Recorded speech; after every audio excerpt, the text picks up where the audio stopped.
मित्रों, जय हिंद, जय भारत। कक्षा 12वीं राजनीति विज्ञान के लिए एक चैप्टर लेकर के आया हूँ, संघीय व्यवस्था।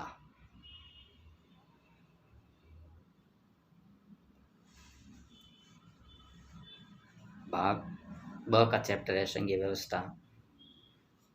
तो कई विद्यार्थियों की कंफ्यूज रहता है कि संघीय व्यवस्था क्या है।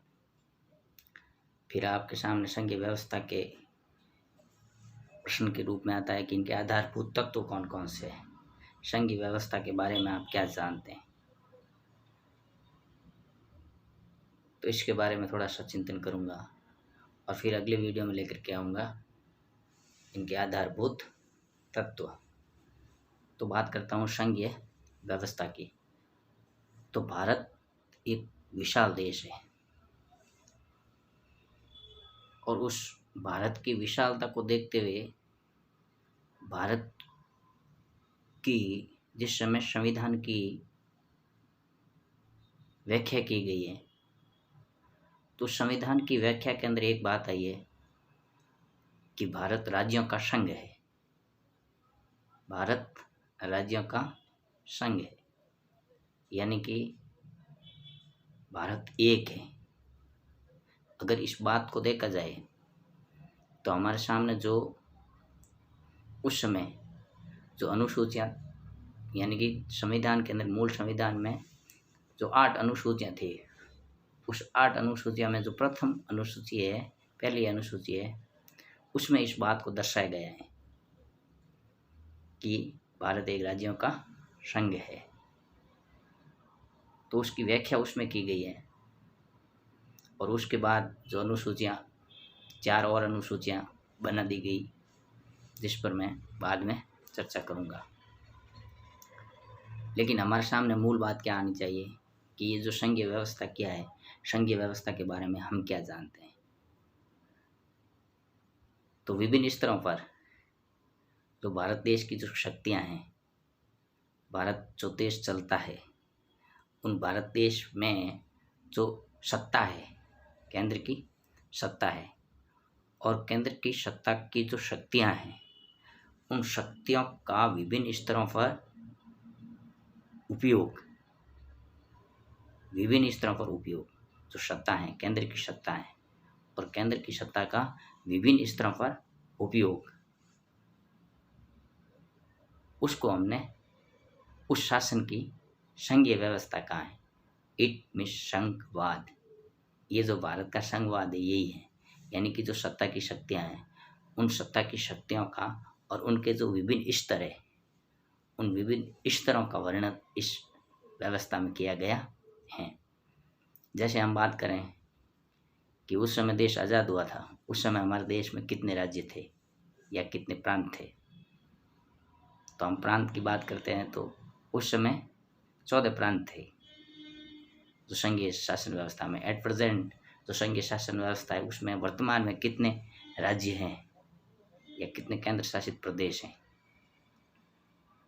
तो यह आपके लिए एक प्रश्न है, क्योंकि ये नया प्रश्न है। अभी ये समझ लेना, कुछ समय पहले 29 राज्य थे, लेकिन कुछ समय पश्चात कितने राज्य हो गए और कितने केंद्र शासित प्रदेश हो गए। आपकी पुस्तक में हो सकता है कि पुरानी पुस्तक हो तो उसके अंदर 29 राज्य और 7 केंद्र शासित प्रदेश दिए गए हों, लेकिन इसको आप वीडियो के इनबॉक्स में जाकर के इसका उत्तर देना कि कितने राज्य हैं और कितने केंद्र शासित प्रदेश हैं। यानी कि इस प्रणाली के अंतर्गत, यानी कि जो केंद्र की जो विभिन्न स्तरों पर सत्ता की एक जो इकाई है और उस शक्ति का जिस प्रकार उपयोग करते हैं, तो उस उपयोग की जो व्यवस्था है उसका नाम है संघीय व्यवस्था। तो भारत एक राज्यों का संघ है, इस बात पर इन्होंने जोर दिया है। फिर ये जो एक इकाई है, क्या है? एक इकाई, भारत एक इकाई के रूप में जाना जाता है।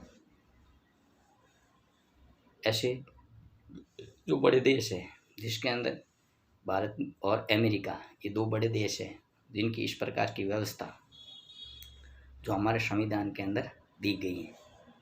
बात करता हूँ कि जो इस देश के अंदर एक और बिंदु आता है, मेरे सामने ध्यान में आता है, जिसमें कई बार हम कंफ्यूज हो जाते हैं कि भाई ये जो संघीय व्यवस्था है, इस संघीय व्यवस्था के अंदर एकल नागरिकता है, एकल नागरिकता। तो एकल नागरिकता की बात करूँगा तो जो भारत संघ है, इन जो भारत संघ हैं उसमें जो संपूर्ण देश, पूरा देश और उसमें जो जितने भी प्रावधान हैं उसके अंदर एकल नागरिकता की बात बताई गई है। यानी कि ऐसा विशाल बहुलता वाला देश है और उसमें भावी कोई खंडन की आवश्यकता नहीं हो, यानी कि किसी रूप में इसके टुकड़े नहीं किए जा सकते, विखंडन की आवश्यकता कहीं नहीं है। और इसको रोकने के लिए इन्होंने एकल नागरिकता की बात कही है। एकल नागरिकता यानी भारत एक संघवाद है और संपूर्ण देश एक है और संपूर्ण देश की एक ही नागरिकता होगी और संपूर्ण देश का नागरिकता का एक ही प्रावधान है, एक ही सिस्टम है। और उसकी भारत की जो विशालता है या बहुलता है, विशालता या बड़ा भाग, उस विशालता के अंदर किसी प्रकार का कोई खंडन नहीं हो, विखंडन नहीं हो और भावी यानी आने वाले समय में इस प्रकार की विखंडन की कोई आवश्यकता कहीं महसूस नहीं की जा सके, संभावना ही नहीं हो। इसको बोला है हमने एकल नागरिकता।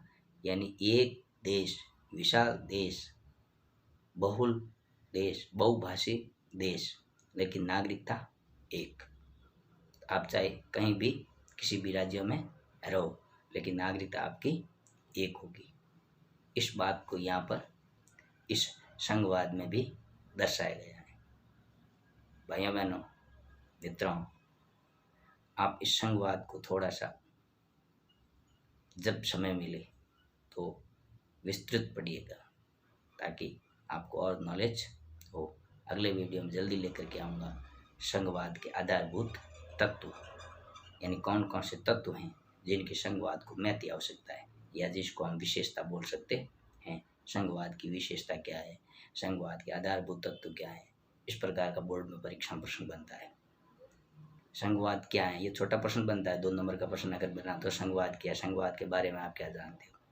लेकिन जैसे ही बड़ा प्रश्न बनेगा तो फिर प्रश्न बनेगा संघवाद के आधारभूत तत्वों की विवेचना कीजिए, संघवाद के आधारभूत तत्वों का वर्णन कीजिए, संघवाद क्या है, विशेषताओं का वर्णन कीजिए, संघवाद के बारे में आप क्या जानते हैं स्पष्ट कीजिए। इस प्रकार के प्रश्न आपके बोर्ड में बनते हैं।